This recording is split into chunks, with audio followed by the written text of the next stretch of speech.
जोहार जय कौशल आपण मैंने समस्ते जानिछन निकट अतीत रे जेन जेन घटनावली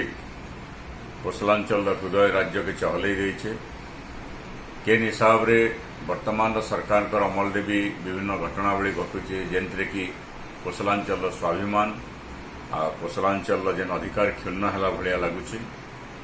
निकट अतीत रे भाषार मान्यता के नेइकरी मान्यवर मंत्री मंतव्य हो किंबा संबलपुर विधायक जयनारायण मिश्र मंतव्य पर जेन प्रतिक्रिया कोस्टाल बेल्ट देखागला से संपर्कित घटना हो इथु जना पड़ुचे जे ई अंचल विकास लगी उपकूल ओडिशार स्वार्थ के जगुवा कौन सी राजनैतिक दल समर्पित नहीं से तो से लगी आमको आमर लगी लड़वाके पड़वा आमर स्वाभिमान लगी आमर अधिकार लगी आमर विकास लगी आमर मुक्ति लगी आमर राज्य गठन लगी आमर भाषार मर्यादा लगी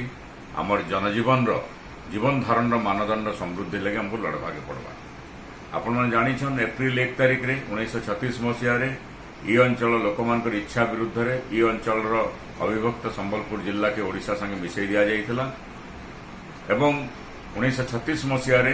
गड़जात मिश्रण रे बाकी अंचल के मिसई दिया जाइथिला किंतु उत्कल कौशल कलिंग के नेइकरी ओडिशा प्रदेश गठन हेले भी सब बेले उत्कल दिवस पालन करा जाउछि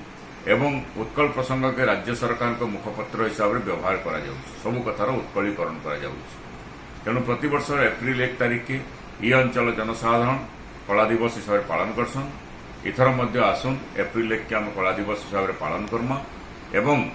से दिन खाली कला दिवस पालन नहीं करूँ वंदे उत्कल जननी जितेबाला ओडिशा सरकार तरफ गान होतबा आम से कौशल वंदना करमा आमर पताका उत्तोलन करमा कला बेच पिंधमा प्रतिवाद करबार संगे संगे आम से दिन संघर्ष शपथनामा कौशल संघर्ष शपथ दिवस से दिन पालन करमा एवं कौशल संघर्ष लगी आगे केन हिसाब से आम जिमा तार लगी समस्त एकीभूत होकर एकाकार होकर एक होकर समस्ते आम लड़ाई करमा तेणु समस्त मोर अनुरोध एप्रिल 1 कला दिवस पालन करबार संगे संगे कौशल संघर्ष शपथ दिवस आपण मैंने समस्ते पालन करूँ सम्मिलित हिसाब से पालन करूँ जय कौशल।